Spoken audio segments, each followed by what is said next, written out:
There was one important transit that I missed in my new moon in Libra video yesterday. God, that sounded so garbled and so inarticulate in terms of enunciations. I'm sorry. There's one transit that I missed in my new moon in Libra. What's wrong with me? Libra video yesterday. And I thought I would do a video on it today. Folks who follow my channel know that I can disappear for 4 or 5 days or 6 days and then show up and do, a video every second day for about 2 or 3 days. So that's the phase we're in. And at a certain point in my video yesterday on the new moon in Libra, I started to talk about ruling planets and the fact that the sign of Libra is ruled by the planet Venus, and the fact that Venus is in Virgo, Virgo is ruled by Mercury, Mercury is retrograde in Scorpio, Scorpio is ruled by Mars and Pluto, and we are back to the Mars in Aries, retrograde in Aries, Pluto and Capricorn square, or the tension between finishing up the old, and currently Mars is allowing us to really deal with finishing up the old and the old energies before it goes direct on November the 13th and really pushes for a certain amount of self-assertion to create a new world by the end of the year, beginning of January. Who knows where that takes us with the election, what sort of new world we're taken in. The one thing I will tell you about the new world we're taken in, no matter who becomes president, is that with Saturn and Jupiter both in Aquarius, themes of social equality in the most rational of senses will become very, very pronounced over the next couple of years. So whether that means protests, whether it means people taking to the street, whether it means resistance, or it means that there's an undoing of certain things that have been done over the past 4 years, remains to be seen. As far as the election itself is concerned, I don't know why I'm feeling compelled to talk about it. Actually, maybe I'm feeling compelled to talk about it because I'm going to talk about Venus opposite Neptune in a second, and it's not a long-term transit, it's actually a pretty short transit. In the next 24 hours, we'll stop feeling the effects of it to some extent. Well, that's not true. Actually, that's not true. Just came to me, it isn't true. With this election, the fact that the election day is when Mercury is stationary, going from retrograde to direct, promises a certain amount of confusion. And as popular as Joe Biden is, let us not forget that presidential elections in the United States are governed by the Electoral College. So it's really about the swing states. And the swing states really at present can go either way. However popular one candidate might be, it's not so much about that kind of popularity that determines the outcome. And a swing state can make all the difference. Just think back to Bush versus Gore.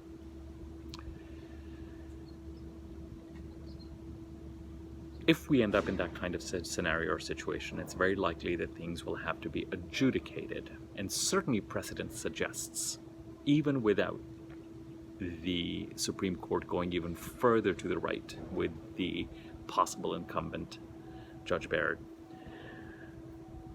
precedent suggests that we may end up with the current president for another 4 years.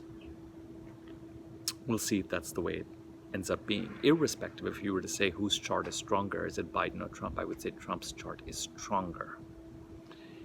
But the kind of strength that Trump's chart suggests could go either way. And by either way, I mean it's a chart that gains prominence over the next 4 years.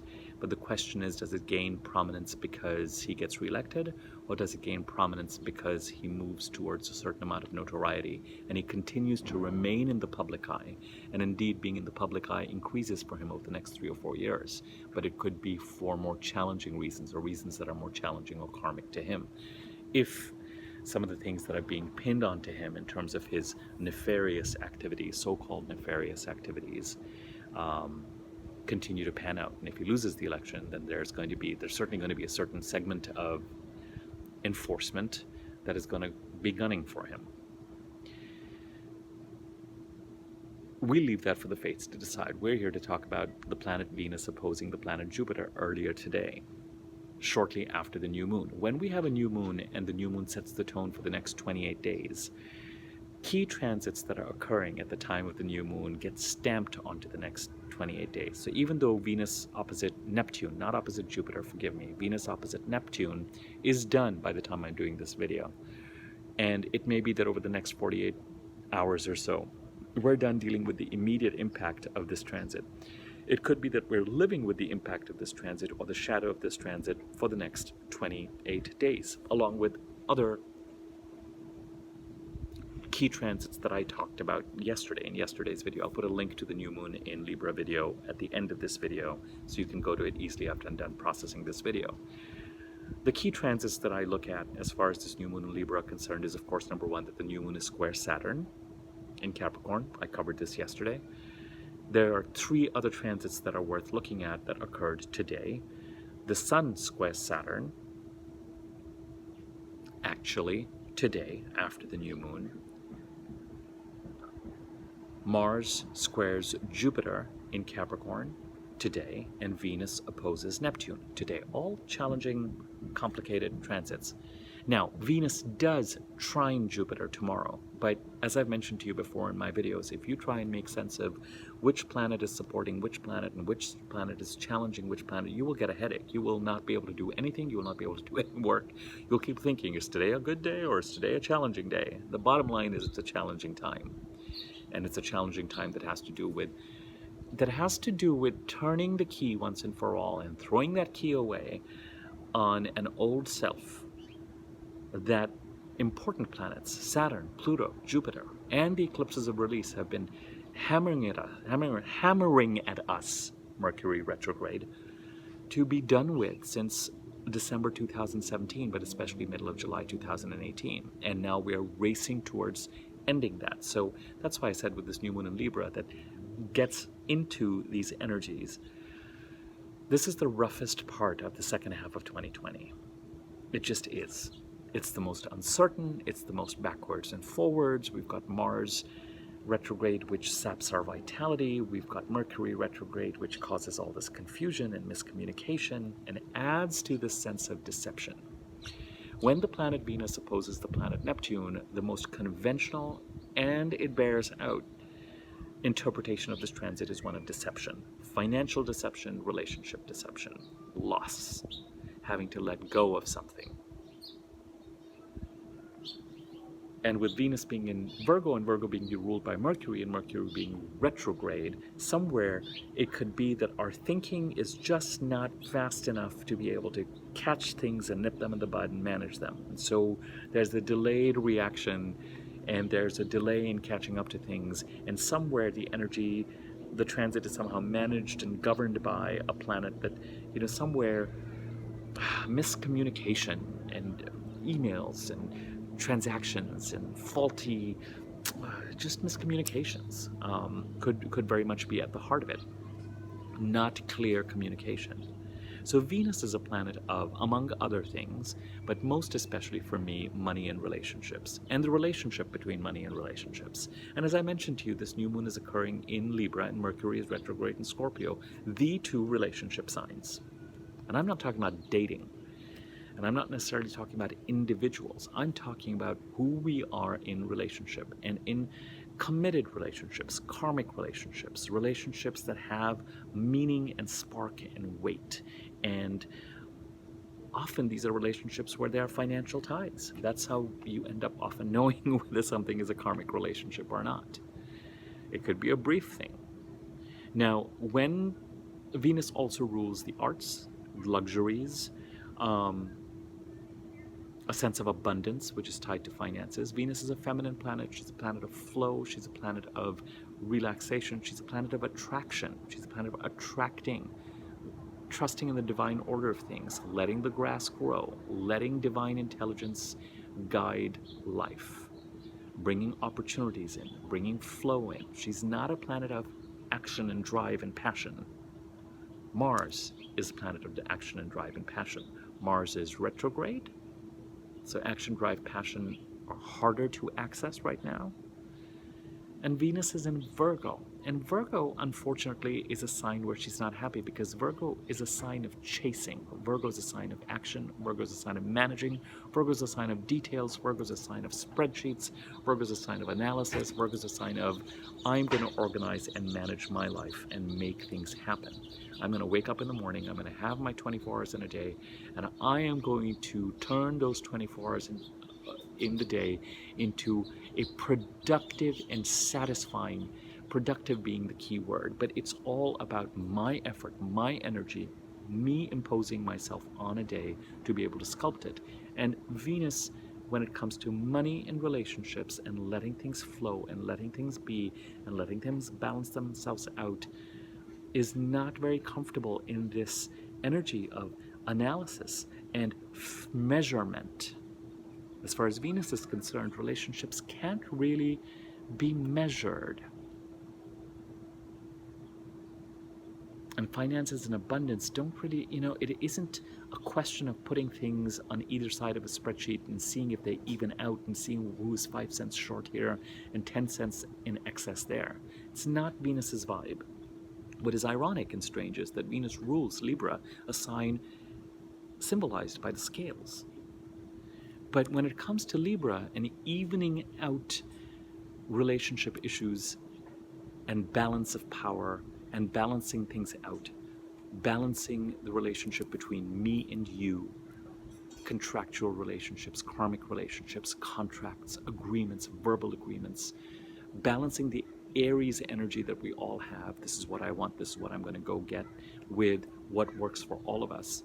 And with Libra and Venus luckily enters Libra in about a week's time, which will be nice. But of course, any planet entering Libra gets into it with Mars. And as I explained yesterday, any planets entering Libra, normally, conventionally, a welcome part-time of the year as we enter into fall.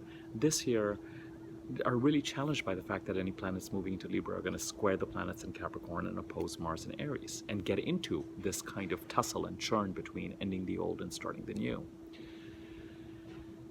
The other thing, as I mentioned to you about the sign of Libra, is that it is a cardinal sign, it is a masculine sign, it is a leadership sign, and if we look at certain leaders, it is... The sign of Libra and people with strong Libra placements might be courtly in manner and appearance, and might have a gift, might not lose their temper in the way that they communicate, might be temperate, might be pleasant, but ultimately are pretty stubborn about what they think is fair and about how to balance things out, and don't really always care about or concerned about what makes sense for every individual in the equation. I'm not really, so I'm always a little bit amused by, as you know, if you've been listening to my videos, the perception that is imposed on the sign of Libra. And all we have to do is look at leaders who have strong Libra placements, the Sun in Libra. You look at Margaret Thatcher, you look at Vladimir Putin. I mean, hardly leaders that you would equate with what we conventionally put onto the sign of Libra, bunny rabbits and bows in the hair and polka dots and rainbows and equality and all sorts of silly things that we put onto the sign of Libra. But it's a much more velvet glove over iron hand, and the iron hand has its own very specific ideas of how to address balance of power issues in relationships. And whether you look at Gandhi or Putin or Thatcher, this idea of my idea of what makes this equal is very much part of this theme. Now, Venus opposite Neptune, Venus in Virgo, not paying attention to details when it comes to finances and relationships very easily, ruled right now by Mercury retrograde in Scorpio, not being on top of details when it comes to enmeshed relationships and joint finances, opposing Neptune and Pisces. Neptune strong in Pisces in a sign that it rules. Neptune, a highly spiritual planet, very much attuned with dissolving possessions. In its highest form, Neptune is inspiration. Neptune are the muses. Neptune is connecting us to dreamland. Neptune is connecting us to the clouds. Neptune is connecting us to spirit. Neptune is us spacing out and dissolving a sense of being on this planet and dealing with very real sense of responsibilities and details. In its highest form, it's spiritual, it's musical, it is getting lost in fantasy land, it is rest, it is restoration, it is letting go, it is flow, it is truly understanding that nothing and nobody is yours, and therefore dissolving that sense of boundaries. It is dissolving a sense of ambition. It is dissolving a sense of possessiveness. In much more mundane terms, it is a planet that is associated with deception, drugs and alcohol and addiction, procrastination, a kind of depression, delusion.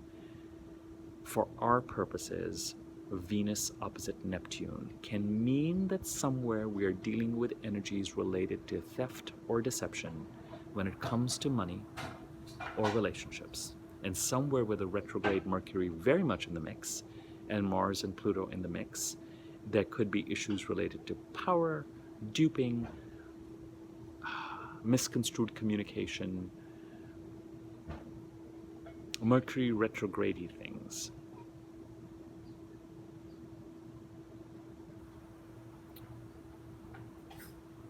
I want to charge this on this, but this gets charged instead. That kind of stuff. I'm having a communication with someone, or I'm having a communication with customer service, and instead of $40, they charge $400. I mean, these are the mild forms of deception that you have to deal with and then have to deal with correcting, because these are the Mercury retrograde forms of deception. With Venus opposite Neptune, it can be thievery. It can be deception of some sort. It can be dealing with, it can also, from a relationship perspective, it can mean whether or not there's a financial component. It can mean processing and coming face to face with a certain kind of gaslighting energy, a duping energy that is present in relationships. Someone somewhere is not telling the truth. This can have a financial angle to it or not. And the not telling the truth leads to a loss, but some part of that loss, we're also having to attune to the idea that maybe there's certain things that are just not meant for us. And by not having them might actually free us to move on a path that is actually right for us. We just don't always know. Artistically and creatively, when people go out and don't get certain parts, or don't get certain auditions, or don't get this, or don't get that, often there's a lot of heartache. But then when you look back at some of them, you realize how lucky you were that you did not get them. Either not getting them left you open for something else, or the project didn't turn out the way it was meant to, or something or the other is always factoring into the equation. It's not always for us to know why we end up in certain places, end up with certain relationships, and why we don't, and do we trust how things are moving.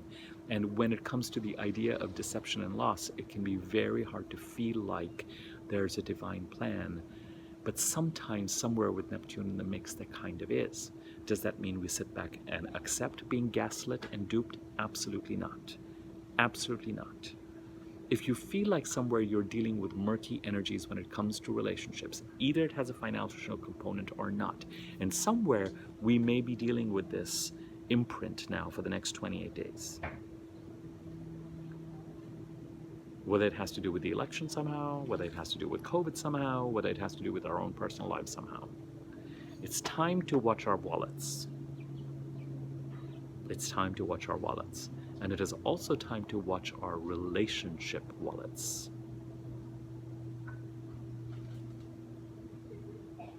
And for anyone who's confused by the word gaslighting, it's this idea where if you suspect something is going on and you question someone, that someone turns around and tells you that you're being paranoid, or you're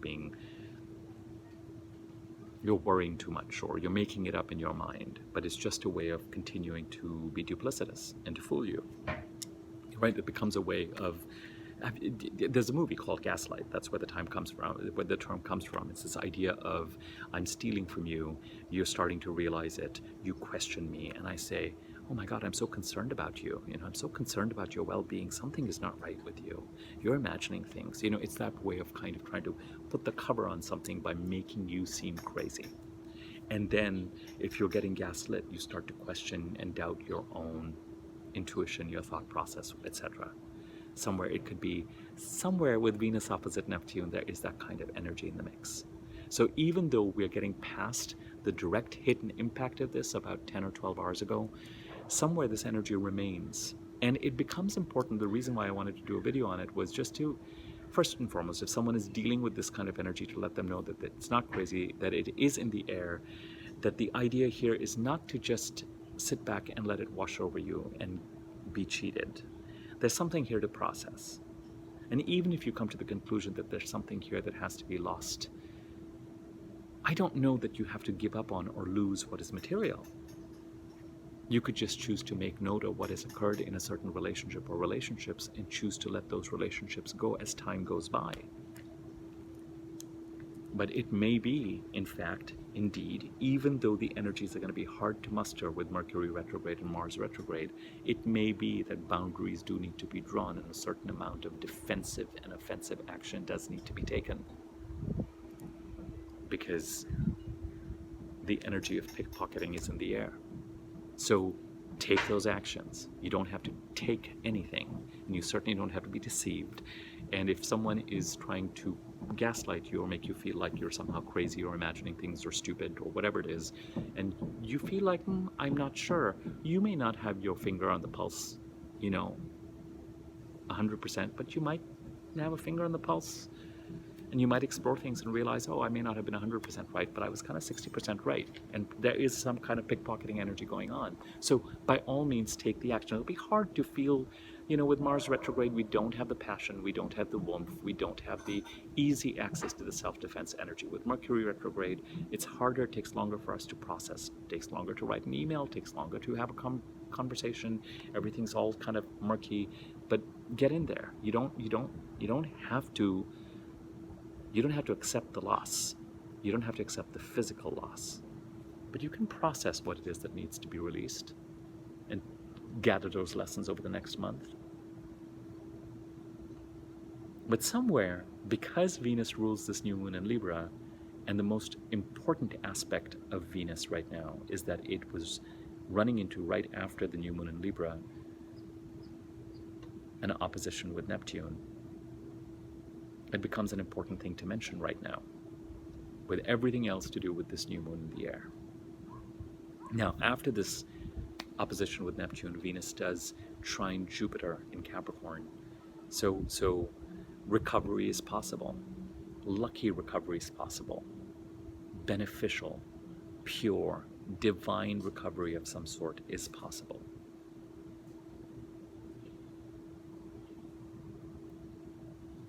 Abundance, perhaps from another source, is possible. Somewhere with Jupiter, God is in the mix in all this. Jupiter and Neptune are both spiritual planets. But we will leave the Venus-Jupiter trine. The overwhelming aspects currently are squares and oppositions, and I'm going to honor that, and I'm not going to sugarcoat the astrology of the time. I wish I could get you better news, as I said, but this is where I'm going to leave it. I think the video I'm going to do tomorrow is going to be to process this Mercury retrograde a little bit more, so we'll leave it to that, and I will see you guys tomorrow as the light starts to fade. I moved the camera a little bit back, so you see the scuzzy rooftop right next to me. I'm not sure I'm crazy about it, but be that as it might be. Okay, let's start to finish this up. If you like this video, like it, share it with people if you feel like it's useful and interesting. I'll put the link to the new moon in Libra video I did yesterday once I'm done processing this one. Please feel free to subscribe to my channel and click the bell icon next to the subscribe button to be informed of when it is that I do new videos. Comment on the video if you found it useful and helpful. Likes and comments give it more circulation on YouTube. My contact information is going to be in the description box below, so you can reach out to me if you're interested in inquiring about rates for readings, or if you want me to make an easy word to read version of your chart that tells you which signs are in which houses, what those houses stand for. People who listen to my videos are tired of hearing me say this. I'm so sorry you have to hear this every single time, but inquire about rates first before you send me your personal information like birth date and birth time. Be sure that you want to avail of my services before you send me any personal information. Okay, we will leave it at this. If you're dealing with some sort of energy-related deception, I'm sorry. Loss, I'm sorry. I truly am. But don't accept it. I mean, Neptune might be in the mix, but do what you need to in order to redress whatever needs to be redressed or address whatever needs to be addressed. For some people, it might be over in another 48 to 72 hours if it applies to you. For some people, this is the theme that stays for the next 28 days somehow. So stay in it.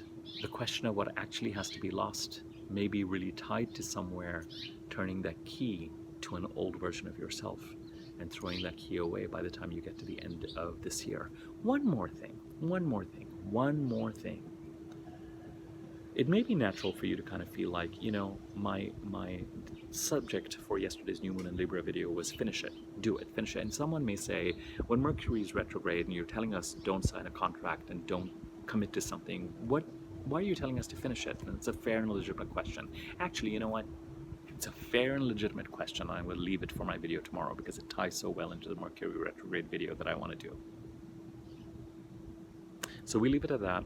I will sign off now at the 25-minute mark and see you all tomorrow.